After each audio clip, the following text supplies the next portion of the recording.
مێژووی شەڕ و دانوستانەکانی کورد و بەغداد.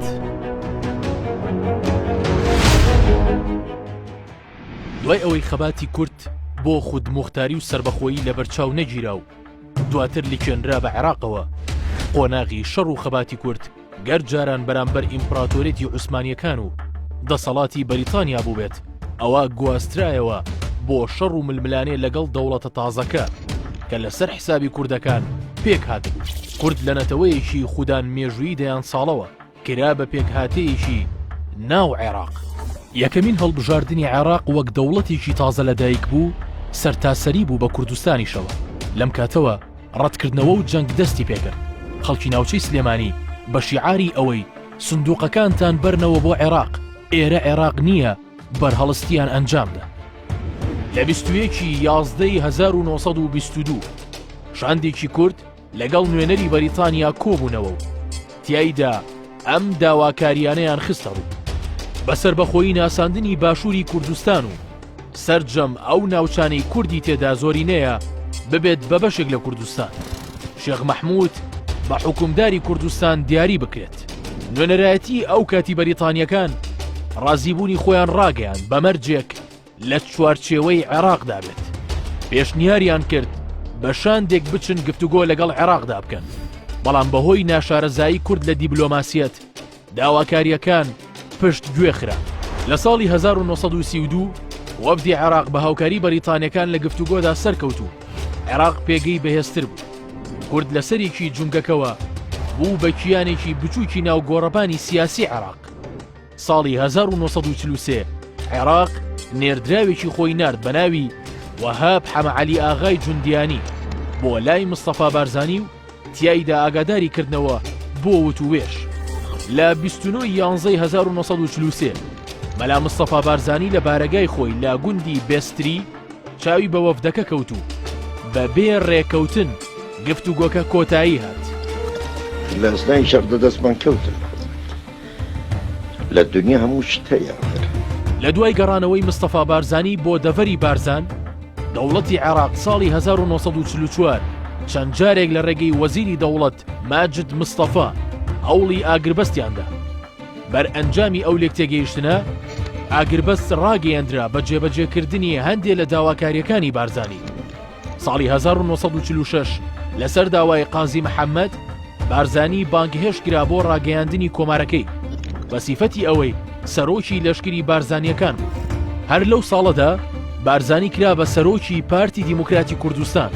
دوای ڕوخانی کۆمار بارزانی کوردستانی جێهێشت. ساڵی 1958 لە عێراقدا قۆناغێکی نوێ دەستی پێکرد. ئەو کاتە بەشێک لە سوپا بە سەرکردایەتی عەبدولکەریم قاسم خۆیان دەکەن بە ناو کۆشکی پاشایەتی عێراقدا و جاری ڕوخاندنی پاشایەتی دەدەن و سیستمی کۆماری ڕادەگەێنن. وەفدێکی پارتی دیموکراتی کوردستان بە سەرکردایەتی ئیبراهیم ئەحمەد بەڕێکەوتن بۆ لای عەبدولکەریم قاسم کە بەرئەنجامی ئەوە بڕیار درا عێراق بانگهێشتی بارزانی و بارزانیەکان بکاتەوە. دواتر بارزانی دەگەڕێتەوە و لە کۆشکی کۆماریدا لەگەڵ عەبدولکەریم قاسمدا کۆ دەبێتەوە و پاڵپشتی خۆی بۆ ڕادەگەێنێت. ساڵی 1959 ئەو پەیوەندیە ئاڵۆزی تێدەکەوێت و ساڵی 1961 بارزانی دەگەڕێتەوە بارزان و دوای ماوەیەک شۆڕشی چەکداری دەست پێ دەکاتەوە. ساڵی 1963 حیزبی بەعسی سۆشیالیستی کودەتایان کرد و عەبدولسەلام عارف بوو بە سەرۆک. گەڕێکی دیکەی دانوستان دەستی بێت. شاندی کورد دوو داواکاریان پێشکەش بە سەرۆکی تازە کرد. یەکەمیان ئۆتۆنۆمی و دووەم دەستنیشانکردنی بارزانی بە سەرۆک وەزیران. لە 18/1963 شاندی پارتی بە سەرۆکایەتی تاڵەبانی بۆ وتوێش پێک هاتوو. ئۆتۆنۆمی یەکێک بوو لە داواکاریەکان، بەڵام جێبەجێ نەکرا. ساڵی 1966 عەبدولڕەحمان عارف دەسەڵات دەگرێتە دەست. داوای ئاگربەست و دانوستان دەکات لەگەڵ کورد. شاندەکەی پارتی بە سەرۆکایەتی تاڵەبانی ئامادەیی گفتوگۆی دەربڕی. لەم کاتەدا کێشە دەکەوێتە نێوان تاڵەبانی و مستەفا بارزانی.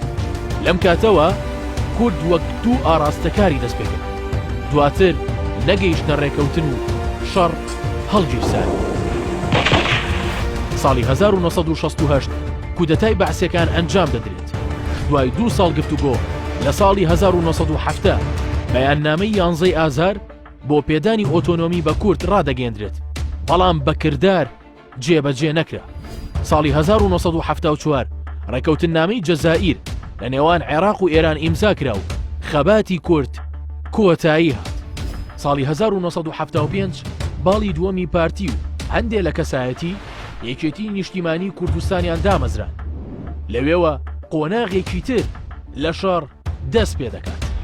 ساڵی 1970 یەکێتی نیشتیمانی دەچێتە گفتوگۆوە لەگەڵ بەعس. شاندی یەکێتی لە 6 کەس پێک هاتبوو، لەوانە مام جەلال، بەرەیدون عەبدول، ملازم عومەر، چەند خاڵێکیان گەڵاڵە کرد بۆ گفتوگۆ، لەوانە جوگرافیای حکمی زاتی، بەشداری کورد لە دام و دەستگاکان و دواتر جێبەجێ نەکرا. ساڵێک دواتر بە نێوەندگیری قاسملۆ گفتوگۆ دەست پێ دەکاتەوە. پارتی ئەو کاتە یەکێتی بە خیانەتکار تاوانبار دەکات. سەرجەمی ئەو دانیشتنانە ناگەنە ئەنجام. تەنانەت لە ساڵی 1970 بەعس قێزەوەنترین کردار ئەنجام دەدات کە پرۆسەی ئەنفال و کیمیابارانکردنی هەڵەبجێ. دواتر وەفدێکی سۆشیالیست بە سەرۆکایەتی دکتۆر مەحموود دەچێتە بەغداد و چاوی بە سەدام حوسێن دەکەوێت، ئەویش بێ ئەنجام دەبێت. ئەو کات حیزبی شیوعی و یەکێتی سۆشیالیست بە خیانەتکار تاوانبار دەکات.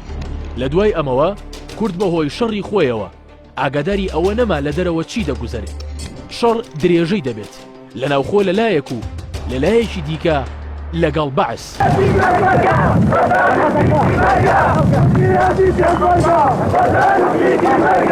ساڵی 1991 گەلی کوردستان ڕادەپەڕن و دام و دەستگاکانی بەعس لە کوردستان دەکرێنە دەرەوە، بەڵام دواتر کۆڕەوی ملیۆنی کورد دەستی پێکردو.